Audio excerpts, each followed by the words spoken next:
Hey, everybody. Welcome to another episode of Front End Fire, the weekly podcast that helps you stay up to date on the latest and the greatest in the front end world.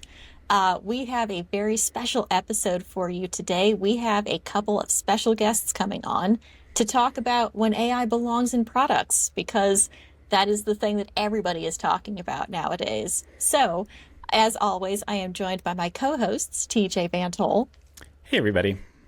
and Jack Harrington. Hey there. And our special guests today are Dan Wilson, who is the principal partner of DataCurl, Hi. and Kyler Krenek, who is co-founder of Vowel, which is an AI-focused company. Hi.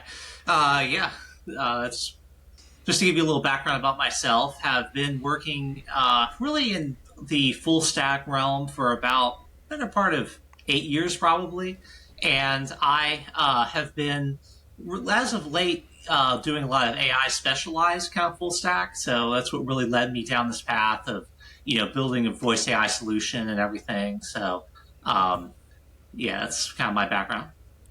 Awesome. Well, we're thrilled. Yeah, we're thrilled to have both of you here because it's something that it seems like comes up on the podcast every week is advances in AI tools, applications, coding assistance, things like that.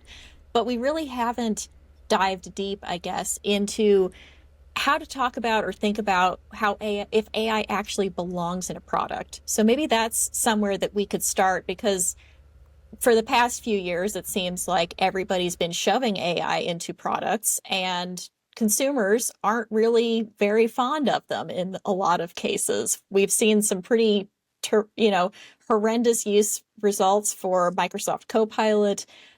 We've had our own experiences with less than stellar AI assistants.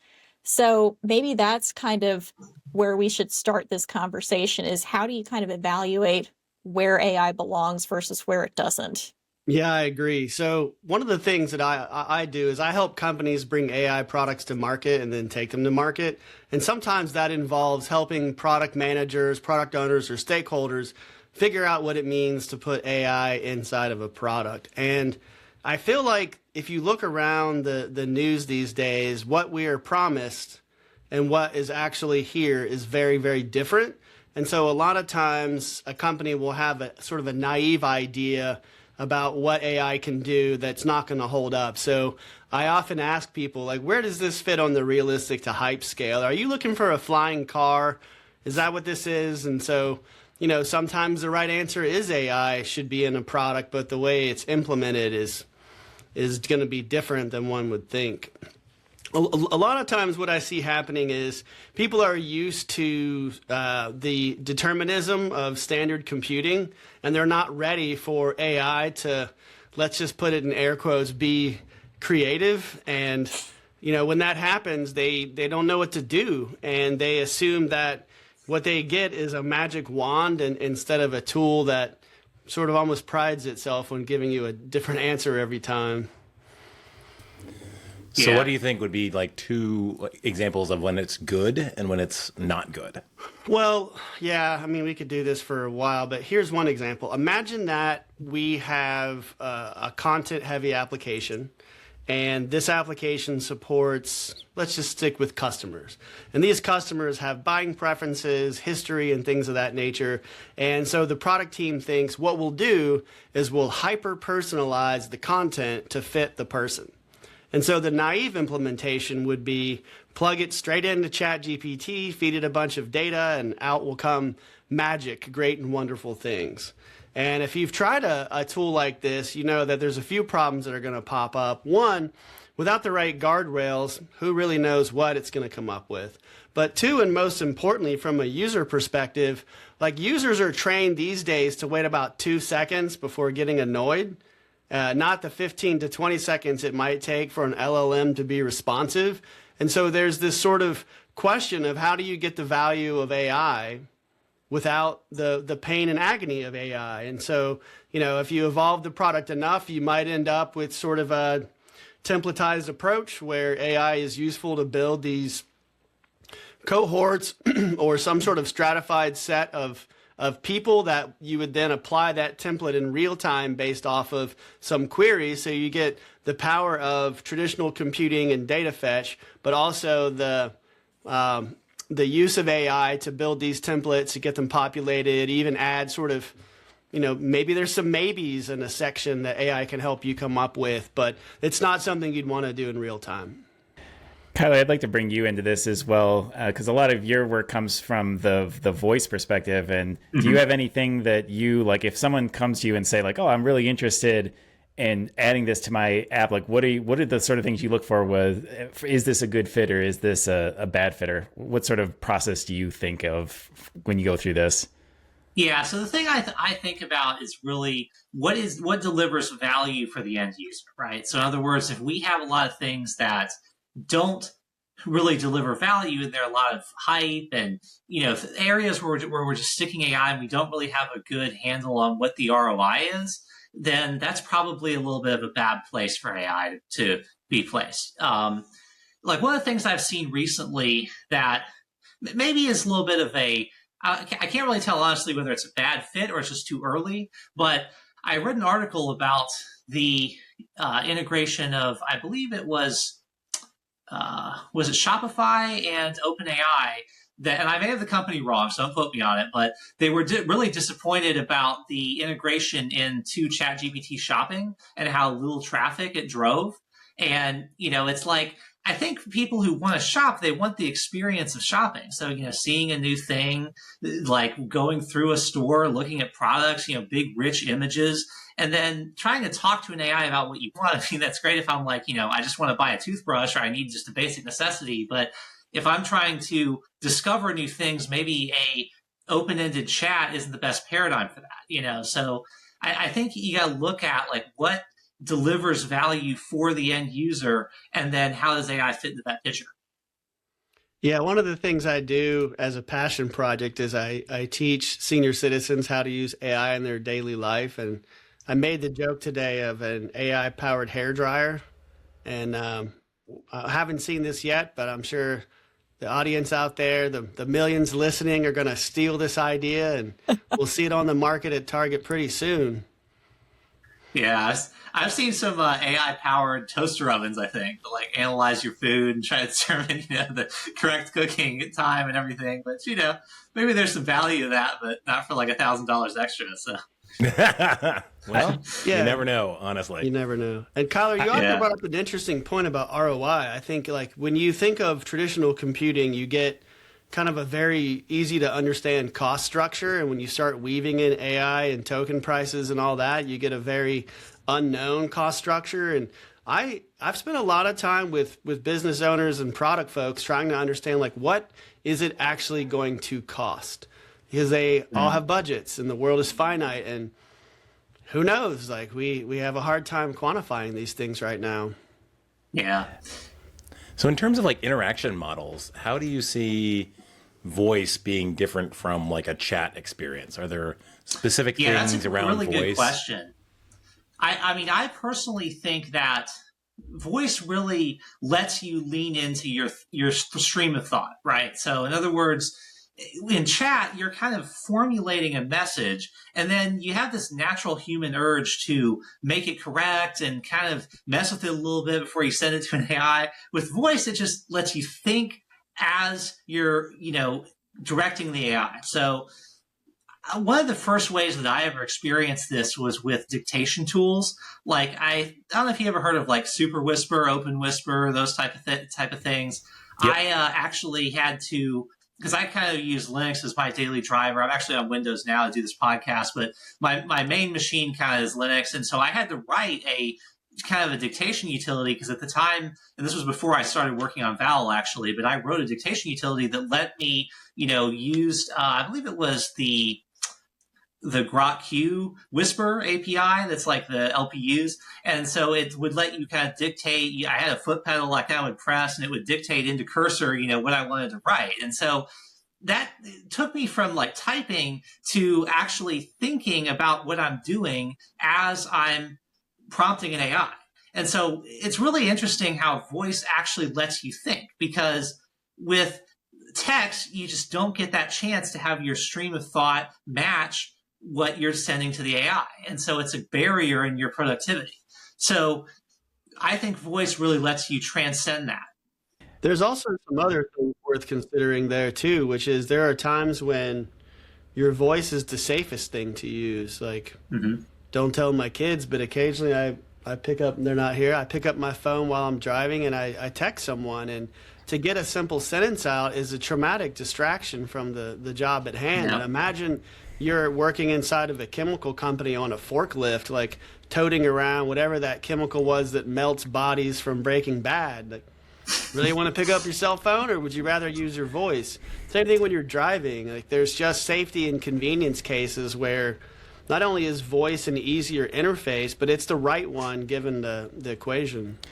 Oh, it's funny. I used to like roll my eyes a little bit when people would go to like a Google search and then hit the mic and type and talk in their Google search. I'm like, oh, that's so silly.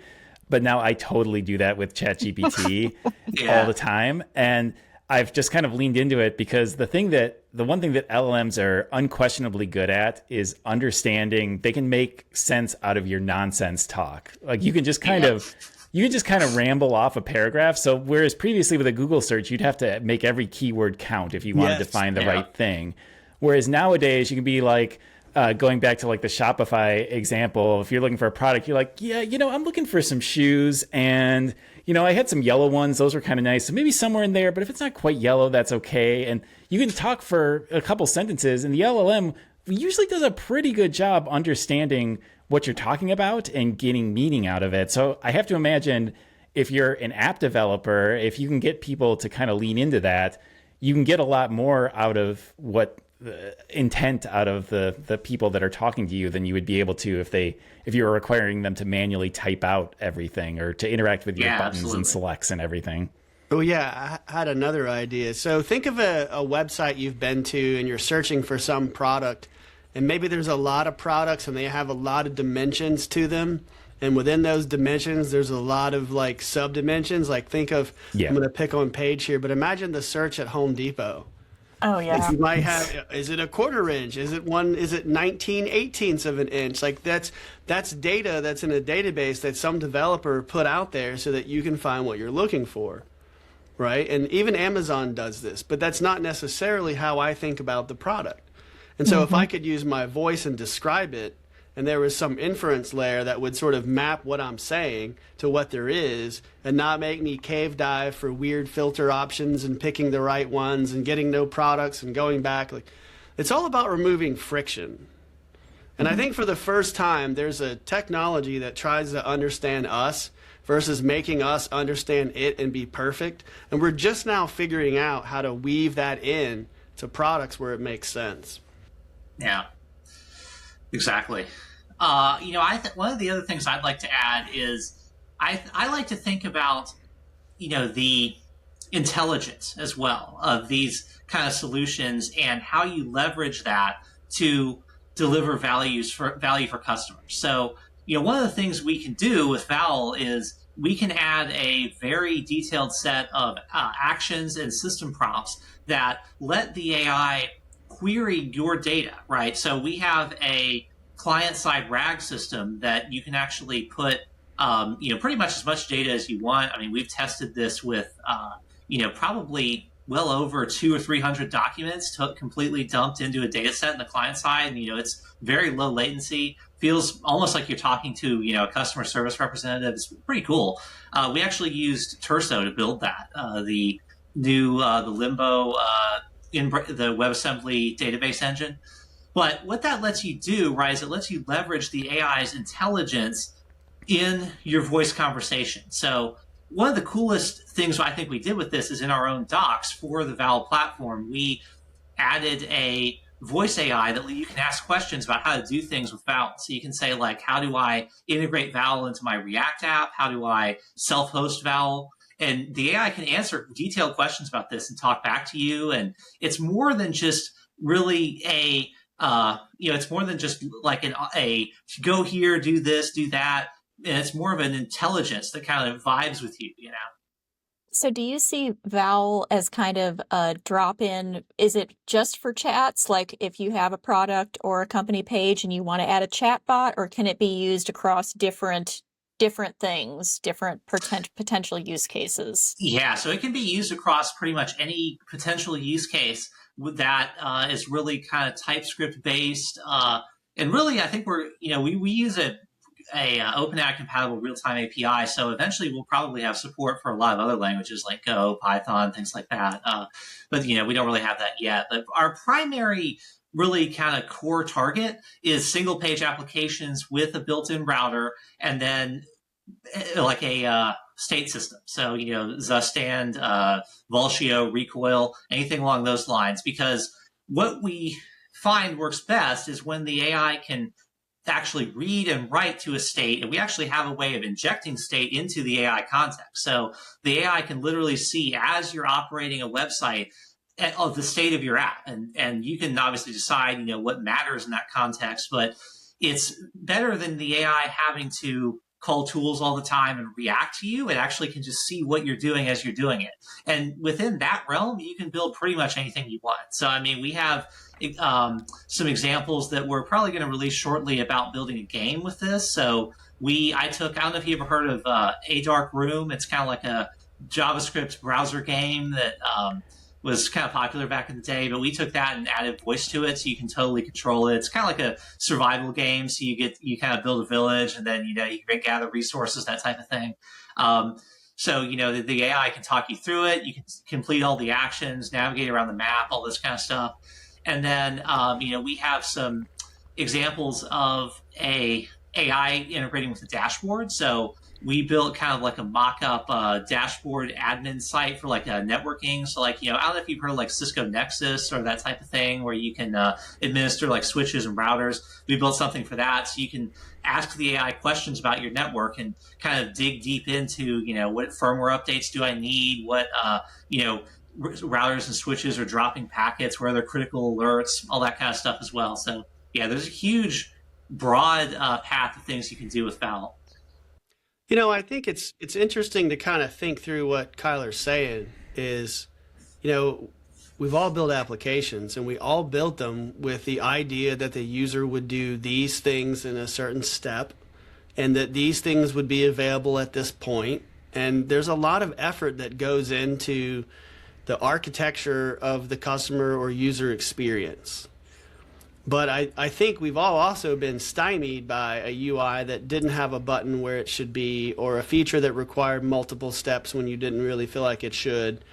And so with voice, you almost have the ability to kind of skip over the user interface, if you will, like the rigid design of the user interface, and allow a more flexible way to operate whatever it is the system is that you're operating. And so like, for example, there's a higher education use case that Kyler put together, and as part of that, you can register for courses, ask for course descriptions, all things you would do on the website. But you can also do different things, like say, hey, does any of these courses overlap? Which is not a user interface feature whatsoever. It's kind of an extra or a with a twist feature. But this is something someone would want to know before they signed up for classes, right? Can I take these? Well, think about how you'd have to do this in the past. You'd have some user interface person advise. You'd have a front-end build, a back-end build. There's multiple teams, possibly unit tests and homina. It's a pretty big feature. But if you can skip that and just do it in the voice layer, there's a lot less you have to carry forward. And so the cost of bringing that feature forward is less. And so I think this is, an interesting thought experiment for the front end folks is, we're used to designing buttons and boxes and things people drag around and type in, but like, what is an interface? And what is a user wanting to do? And when should we constrain them and how? And when should we allow them to accomplish higher ordered things? Mm-hmm.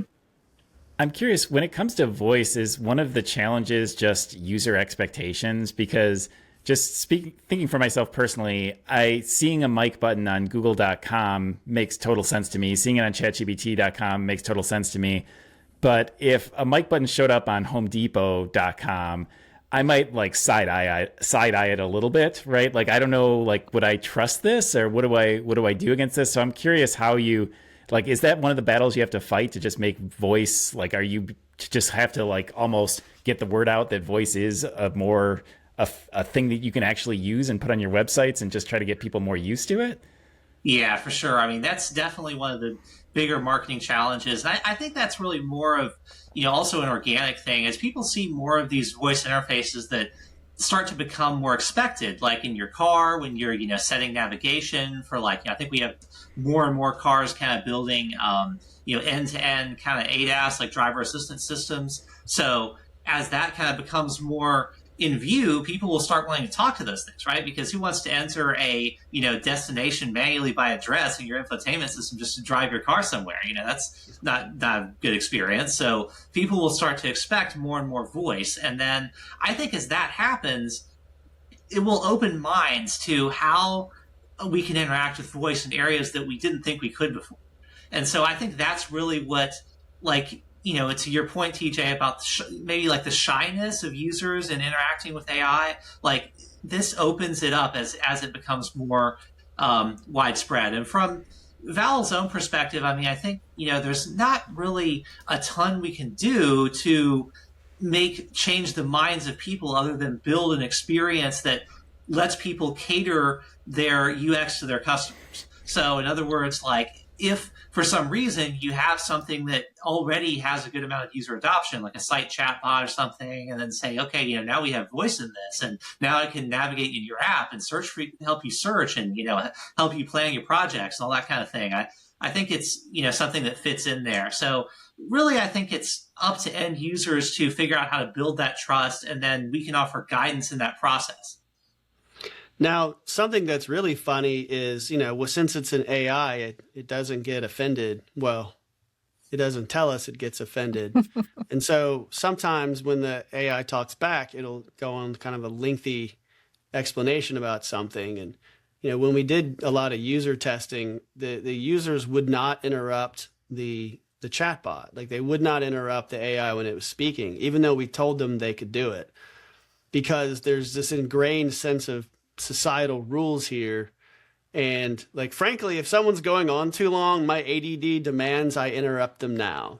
But apparently if you're talking to an AI chatbot, you don't want to do that because there's ramifications from either a societal or Terminator perspective. So we found that kind of funny. In terms of your statement about people not being ready for voice, I think that is certainly true from a consumer perspective. I've been trained that if I see a chatbot on a screen, it's going to perform terribly. So I almost never use them. Yeah. And every once in a while, I'll use it, and I'm pleasantly surprised what it can do. But in my head, it's basically, this isn't going to work, so it's not worth it. Now, if you have sort of I don't want to call it a super user context, but a non kind of commercial use case, like, here's a bad example. A shoe store puts a microphone button on their website. Probably not a good idea. Because either A, people aren't going to trust it, or B, morons are going to get on there and run up your token bill, and that team's getting fired, right? But say you have an application that services salespeople, and these salespeople basically go to a customer appointment, and then they write a bunch of notes down, and then at the end of the day, they type them all into a computer, and that's how orders get processed. It's a very common workflow. Why not allow them to use their phone in the car and talk the order through? And because of all this whiz bang, you don't have to have a hardened UI. You could say, hey, it's a lot like their last order. Just change these to those and ship it on Tuesday, right? And then your sales guy's not spending his time in the office clacking away, making those mistakes. He's out making money, which is what the company wants. So I think like in that case, people would have more of a readiness for this because, once again, it falls under the convenience thing. But two, you can educate them and say, not only is this possible for you, but it's a better reality. Yeah. It's funny. I went through a similar experience. I had to return something on Amazon, common occurrence. I had to reach out to, but it was kind of complicated. So I had to reach out to their customer support. I couldn't do the automated things. And so I started, of course, I go into a chat. It's clearly AI. And to your point, Dan, I've been so burned by it. The first thing I just said is human, like that, because I wanted like the escape valve, right? And so I didn't even trust it enough to even try it. I just wanted to go straight, like, just get me out of this bot. I just want to get to something that'll actually get this done. And so I think it'll take time, because it's just people will remember when they have positive experiences. We just got to get to the point where people actually have the positive experiences with these technologies so that they start to build some of this trust. Yeah, we had a smartwatch we got for the kids once, you know, and had a cell account with it. And my wife's like, okay, you can cancel this now. They both have phones. I'm like, oh, great. I get to get on hold for 45 minutes and get bounced around to the retention department. And after 96, I really want to cancel this. We'll cancel this. And the phone company's name sounded a lot like Verizon, but you probably wouldn't be able to guess it from that. And so I called once, I got disconnected. I called another time, the hold was long. And then I tried the chat thing, and I was like, I want to cancel this line. And like 2 minutes later, I'm done. There was no "are you sure's" and like the puppies are going to be harmed if you cancel. None of that stuff. It was a very efficient, straightforward transaction. And I remember thinking, maybe I've judged these chatbots a little too harshly. So I guess a question that I had, and this kind of goes to what we've been talking about, is how do we build that trust of that what you're being told by your chat bot or by your AI assistant or whatever is actually accurate? Because especially if you're talking about you're in a company somewhere and you want to monitor that processes are working correctly, you know, switches are toggled on or off, things like that. How do we prevent those hallucinations, or how do we build that level of security that what you're being told is actually the truth? It's a tough one. You know, I think when you're designing your product, you got to ask yourself, like, how much authority does this AI tool have? Like, is it going to prepare a task and ask a human to look it over and agree that it's done? Does it have full autonomy? Like, it depends. Once again, I think if you approach this naively from a stakeholder perspective, there's a magic wand on a problem and you wave it over the problem and it magically gets fixed and there's never any issues. But in the real world, we have to ask ourselves, like, what's the consequence of bad here? Like in Kyler's example of that Cisco software, if the AI mishears you and shuts down an entire data center, you don't have a job. And I don't know how well AI speaks Southerner. I hope they're getting better at it, but it occasionally misunderstands me. Yeah. Yeah. So I think, you know, one of the interesting paradigms that I saw, and again, this is a little more of an implementation specific thing, but I saw the other day where Claude released their managed agents SDK. And that had like this Kanban board where, you know, the agent could create tasks and then you could move them from, you know, doing to done.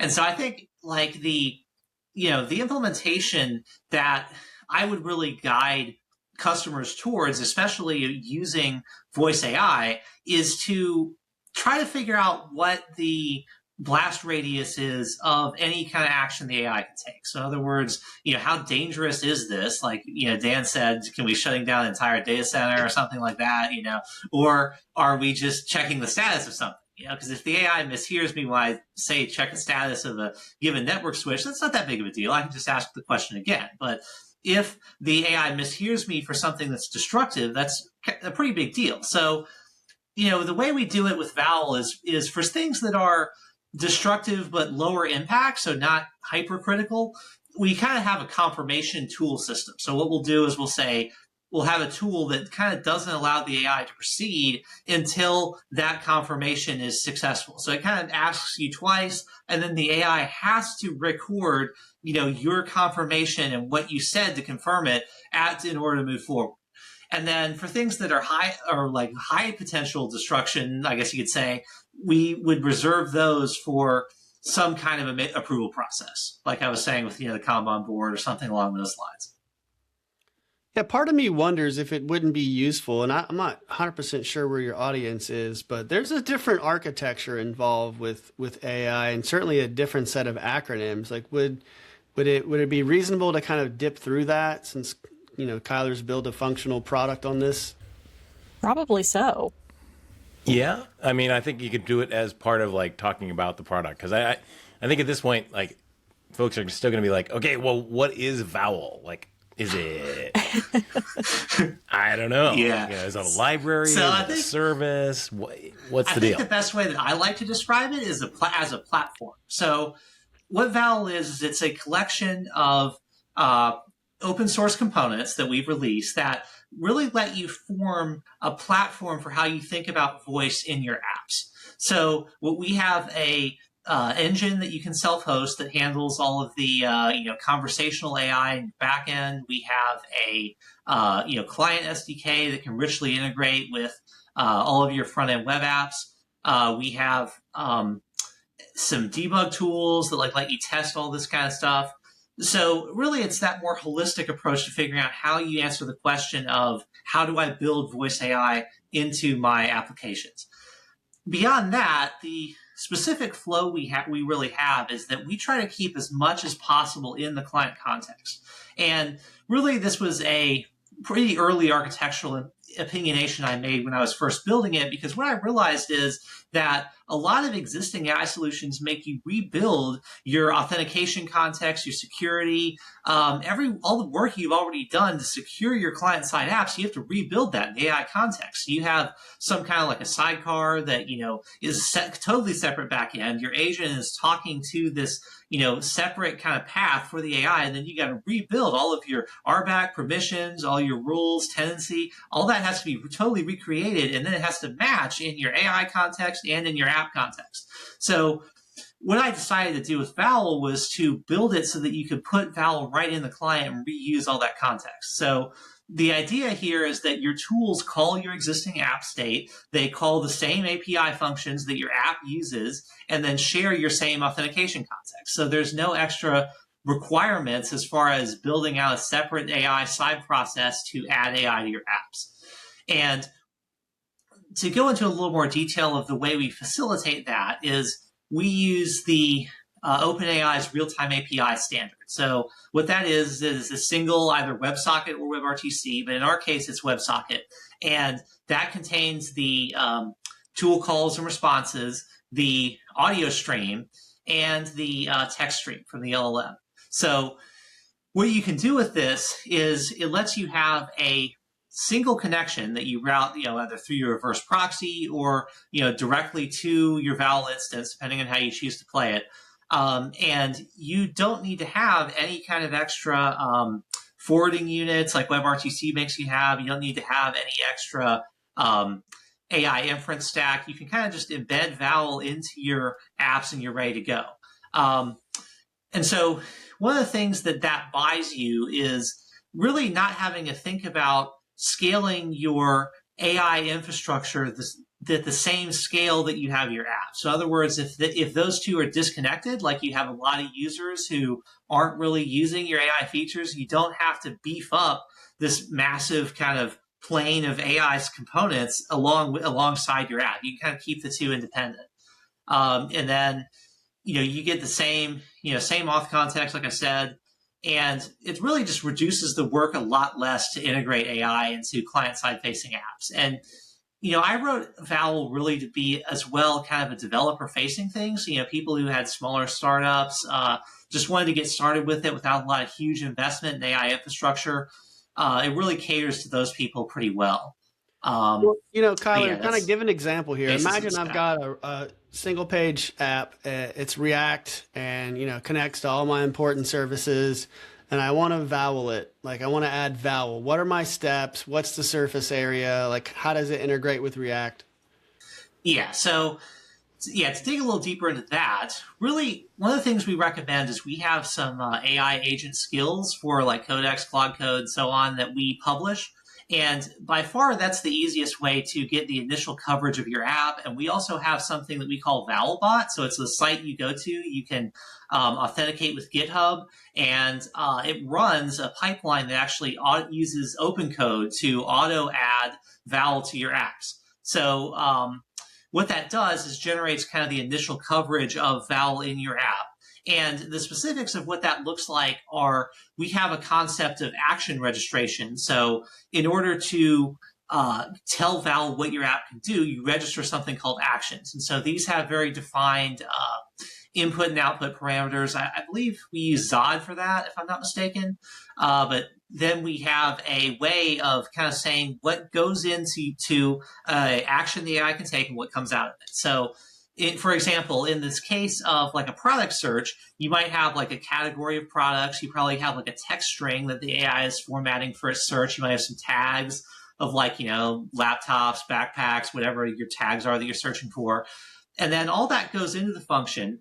It's async based. You can do like a full async wait, or have like a promise chain within that kind of action. And then once that returns, your AI gets the response back. And so it can see your typed output that comes out of that action, and it can take action on that.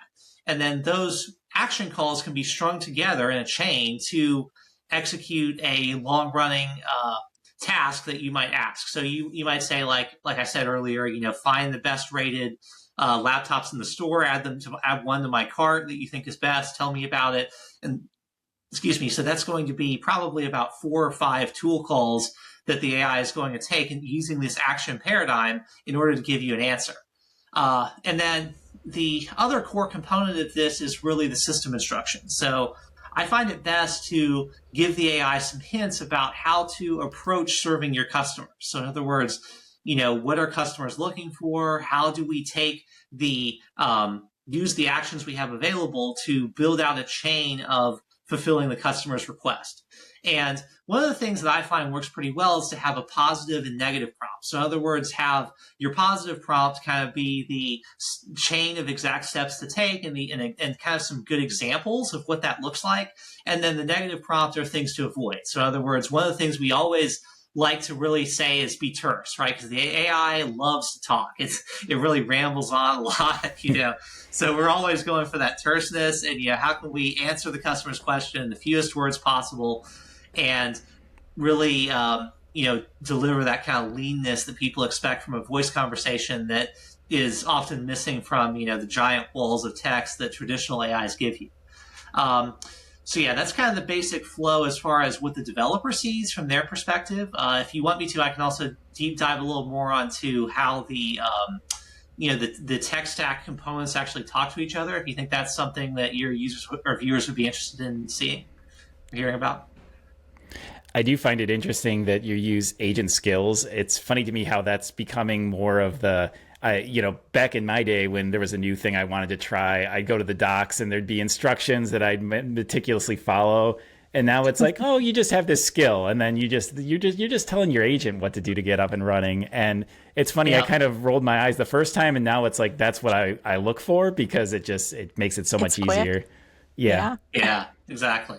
And I think to your point, TJ, what you said earlier about, people not wanting to use voice AI, and then suddenly, it kind of changes. I think skills are a good example of that happening already, in the past tense. Like, none of us really thought how we're going to prompt AIs about new things. Like, we thought, okay, well, maybe we do a Google search, maybe make a markdown of, what the AI should know about a given thing.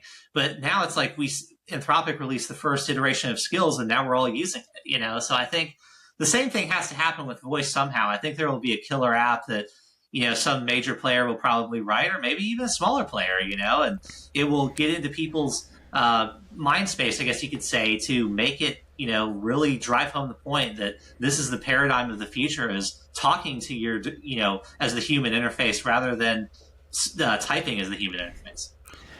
Yeah, there's definitely a human kind of nature thing where we get stuck assuming that today's constraints will be with us always, and it shapes our behavior.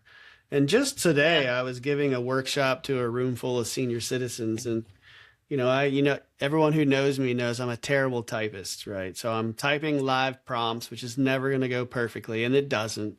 And there was 2 typos. And I left them in there. And I'm like, who is freaked out that I've left these in there? One lady was a retired teacher, so she raised her hand.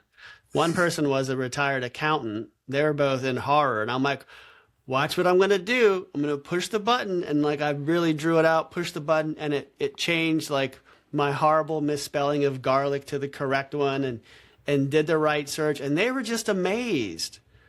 And I think that's wonderful, but it's sad that we live in these boxes, right? Like, if you've used voice to text with ChatGPT, you'll often be much more explicit about what you want than if you have to type it in.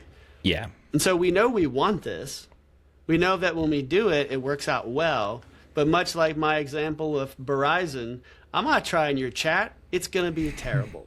And I really don't know, how to fix that kind of thing. We almost need a Men in Black thing where it's like, poof, all tech works great now, right? Like, Yeah, it's funny that I feel singled out because I still to this day fix typos before I put them into Claude and ChatGPT. Like I cannot turn it off just from years of all this. I would do it for Google searches, right? Like even though I know it's going to correct me, I just can't just morally live with putting the typo. Yeah, exactly. I don't know if I'm afraid of Claude judging me or what the case is. I know it's stupid, but here we are. we all have our standards, TJ. Mine just happened to be a lot lower than yours.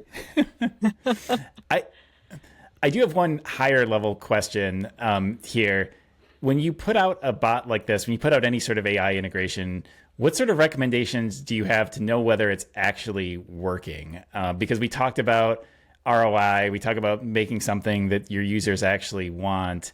Do you have any recommendations for ongoing watching this thing to know, or other than just because you can always just put this out and just hope for the best, which is what we sometimes do. But obviously, you want to try to have some feedback as to whether you're actually delivering something people like. Is your question more of like a business question, like goal completion, or is it more like a technical question, like observability? I think it's more businessy because I think it feeds into whether you would put this in your product. And that's honestly a little bit more business than technical because presumably you're shipping something your users want. So it's really a question of validation. You put it out there. How do you know that it was actually successful outside of like, sometimes there'll be clear indications like ROI, like if your bot is intended to complete a process, that becomes a little bit easier. But if it's just something like it's like a support bot or you're helping people read documentation, it can be sometimes more nebulous whether you're actually being useful or you're just annoying people. Yeah, that's a good question. There's tools for this like customer satisfaction, there's goal completion or non-goal completion. Like if you have a safety factor thing, like the forklift example, maybe you get more days without an accident. But that's kind of dark matter and hard to attribute one thing to another. You could say usage. If usage increases, that would be sort of a second order indicator. It's not a primary indicator because who knows, it might be kids messing with it. But, I think it's too early for voice UX to know if there's like an overarching way to measure this or if it has to be looked at on a case by case basis. These things aren't free, like it costs to run voice, it costs to run AI. So, the stakeholders that are gushing now about more AI probably haven't seen the bill. And so, I guess as engineers and developers, it's sort of up to us to know the implications of what we are doing or the potential ramifications and give advice where we can.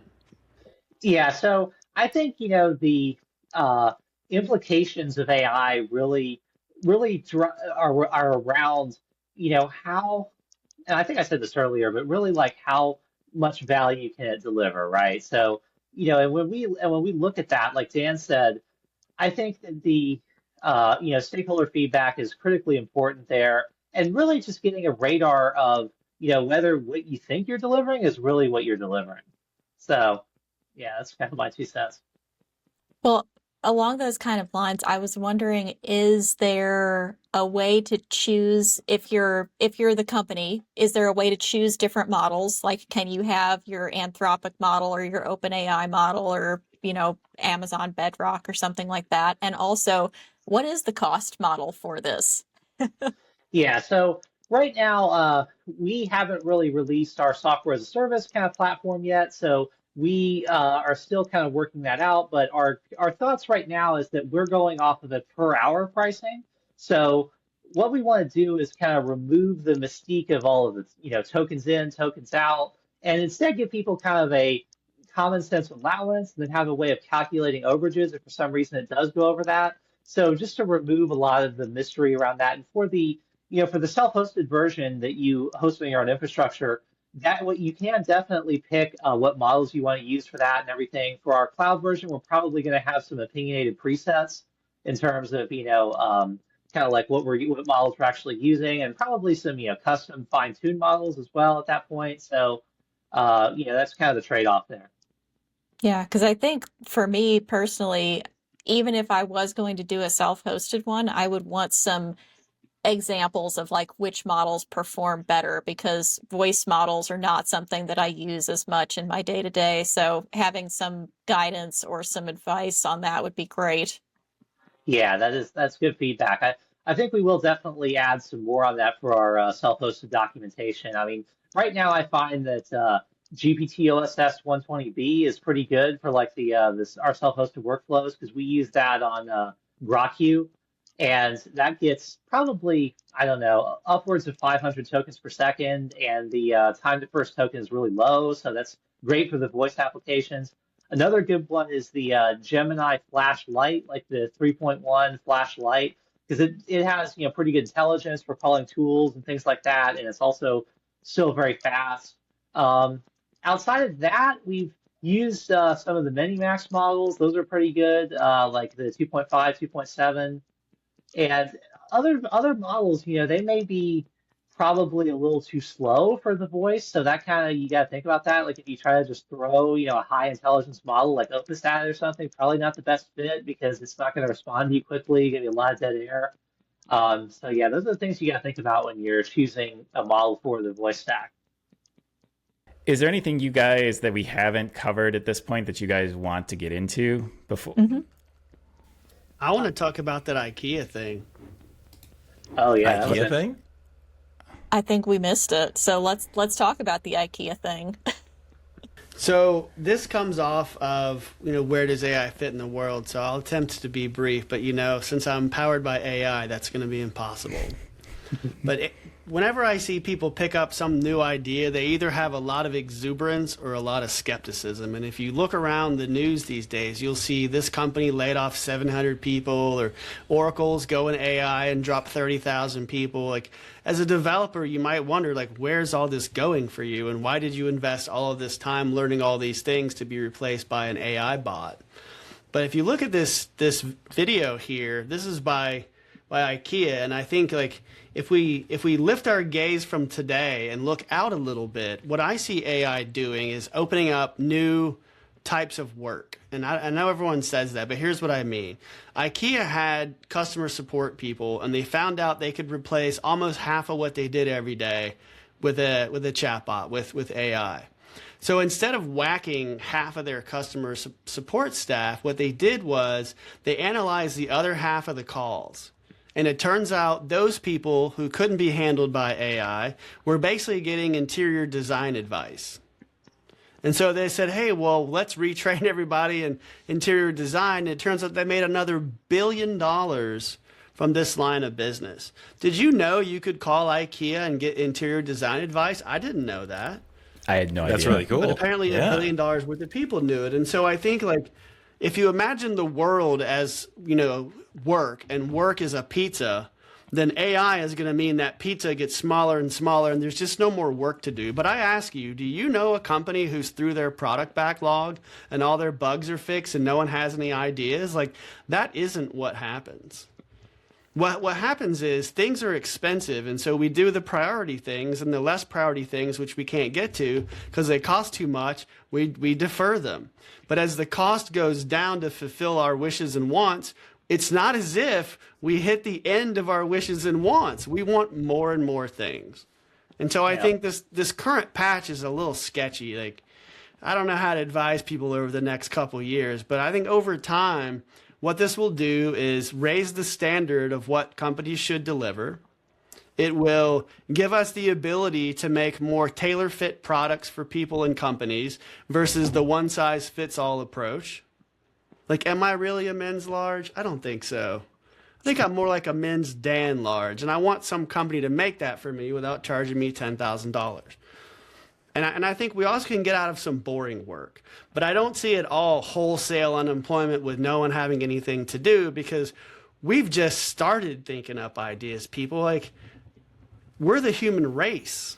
There's a lot left in us. Yeah, Javon's paradox is definitely a thing. Yeah.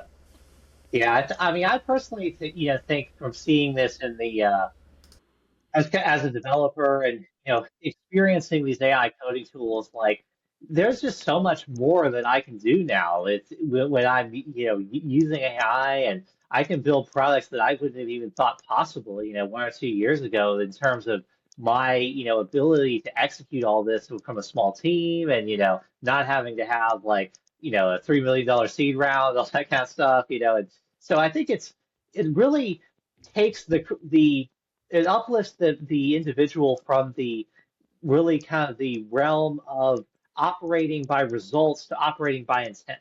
So it's, in other words, it's like I can describe to an AI what my intent is, and then I can iterate on the results. And so I think the careers of the future will really fit into that paradigm of, a skilled individual with that kind of, I guess you could call it the wisdom to know what to build, how to architect it, and that higher level mindset. And then that plus the force multiplier of AI will be the driver of career progress moving forward. That's how I There see you it. go. You heard it. You heard it there, folks. The next job title is intention engineer. Exactly. Starting salary 9 million. So Yeah. you heard it here first. Required 3 years experience in tensioning. Love it. Nice. Well, we could talk all day, I think, about the future of AI and what that entails and how we fit into it. But let's cut it off here for now, and let's talk about what's making us happy this week.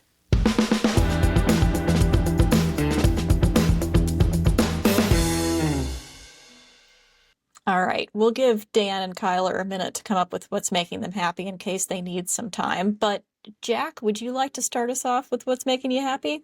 Sure, giving stuff away is making me happy. So I'm doing a little bit of Marie Kondo on my garage right now, like retooling it because I'm working on different kinds of projects, and there's just a lot of stuff that I just was never going to use. So I donated it to the local middle school shop class, and I love it. I love like the kids are getting something out of it. They're learning stuff, and it's coming off of the not ever getting used shelf and going to some kids that are going to use it. So, if you have stuff like that, yeah, donate it. That's awesome. I love that. And it feels so good when you give it away, even though you haven't thought about it or used it in years. You're like, it's going to go be useful for somebody else. Exactly. Yeah. If you're looking for more garages to do that in, I can lend mine. No. Yeah, I'm thinking I've got 347,000 weird bolts, and that's wealth to me, and no one's getting their hands on them. Yeah. Nice. TJ, what's making you happy this week? Claude Cowork is making me happy. So I've been playing with it kind of just for science and to see what I could do this week. So we've talked about it on this show before, but it's basically functionality built into the Claude desktop app that lets you just automate stuff and outside of a coding specific environment. And so I've just been playing with it this week. And the one thing I had it do is, so we have a public forum at Blues. And so I just started talking to Claude. I was like, hey, you know what? You should go in every day. So I set this up as a scheduled job. Just look for any new posts that came in. And then if you see them, if you don't think that, check our documentation. And if there's the topic that they're asking about is not covered enough, or if the answer is not thoroughly covered enough, go ahead and make a PR in the docs that addresses why ever they reached out to the forum for. And it just worked first time. That's the thing that shocked me is, wow. I don't know if this thing is going to be useful at all. Maybe it won't. Maybe it's just going to generate garbage. But just the fact that I was able to automate that, and I mean, this took me less than a half hour. And previously, I don't even know what I would have done to do this. Right? It's like there's so many manual steps going to the forum and then researching if what this topic is, if it's relevant, and to be able to throw something like this together is really cool. So if you have a Claude subscription and you haven't played with this before, it's just fun, even if, like I said, I'm not sure if I'm building stuff useful yet, but I'm just trying to get a sense of what this thing is capable of.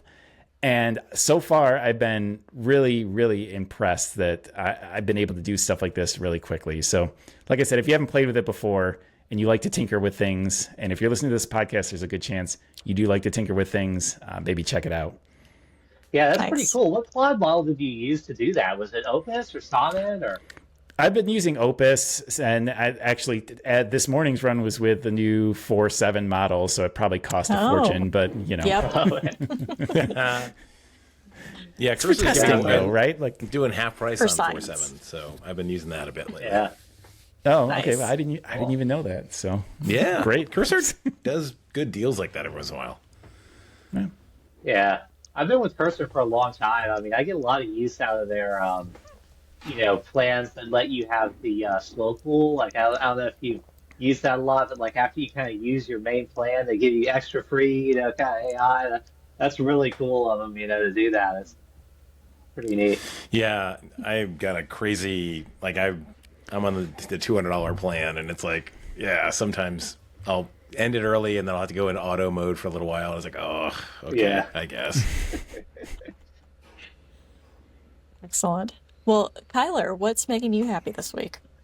Yeah, so for me, it's Open Code Web with GPT 5.4. I recently got like a Codex subscription, and I've been able to do so much with that. It's just amazing. Like, I've really unleashed 5.4 on a lot of the hard problems I've had, particularly with this voice stack, and it just really can dig in there and figure out exactly what's going on. I can give it raw log files that can really trace into the sources and causes of different things that are going on. And when you have something like this that's a really complicated life cycle, that helps a lot.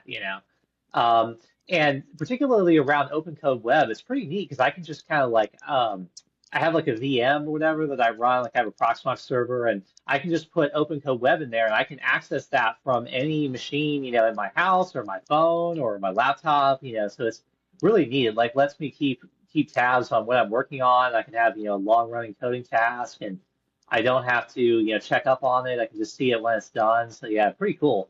Makes the coding workflow a lot more async, and the Codex plans I find are kind of probably more cost effective than the Claude plans. Like you get a lot more for your money with Codex, at least right now. I mean, I know these are all over the place with, what they give you and allowances and tokens and everything. But for the moment, yeah, I've been pretty impressed with Codex.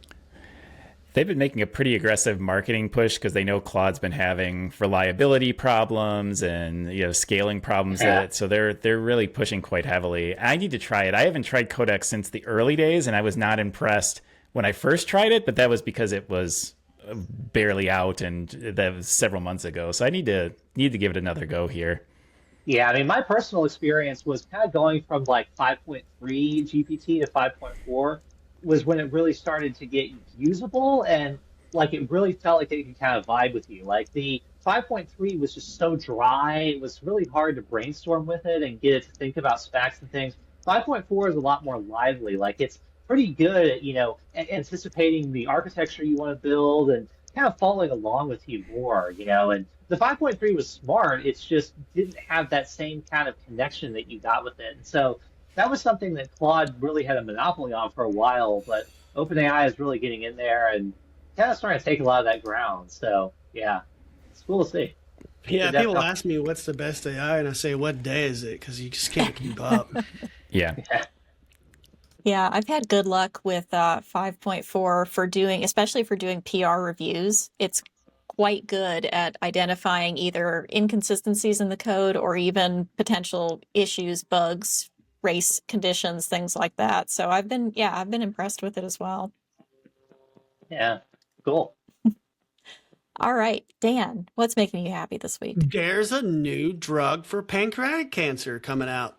Just announced Monday. And, if you remember, no cancers are welcome, but this is the one that got Steve Jobs, and he had all the money in the world. So it's really cool seeing scientific progress in stubborn areas. So I saw that. I think it was Tuesday. I was pretty stoked about it. That is great news. That's awesome. Yeah, great news for sure. It's one of the worst cancers too, just like in terms of also it's just not great. Any advancement in that stuff is really awesome. Yeah. Yeah, for sure. All right. So what's making me happy this week is the newest season of the Apple TV show Shrinking. I don't know if any of you are watchers of it, but it's a therapist show Harrison Ford is in it. You'll recognize a lot of people once you watch it, but it's just really, it's fun to watch. It's got, like I said, 3 seasons are out now. And if you like kind of dramedy, I guess is the best way to describe it, because there are plenty of comedic elements, but there's also plenty of kind of heartstring tugging stuff. So yeah, if you're looking for something to watch on television, I would say that it's good. Yeah, I've heard nothing but good things about it. Shrinking. Yeah. Well, Tyler, Dan, thank you both for joining us on the show. If people want to get in touch with you, talk about this, learn more about Vowel or DataCurl or anything else, where are the best places to find you online? For me, it's probably LinkedIn or X. I have my X account there, I think, in the document I sent you, so you can put that in the podcast links. And then my LinkedIn too is probably the best place. And then obviously we have a Vowel blog where we kind of post stuff, what we're doing, week to week. And then, I think that about covers it. And catch me at LinkedIn or at my website, datacurl.com, or at How Seniors Learn AI if you're the 55 and up crowd. But I have a feeling the folks on listening to this don't really necessarily need my AI training for senior citizens. But if they do, let me know. It's my passion project. Well, Awesome. they might not, but their parents might. You never know. Right. And if you're tired of getting questions about how do I fix my router, buy my book. Yeah. Excellent. Well, thank you both again for coming on the show today. It's been great to have you. Yeah, thank you for having us. All right. Well, you will catch us on the next episode of Front End Fire, and you can always find us on our Discord in between, and we'll see you then. See you then.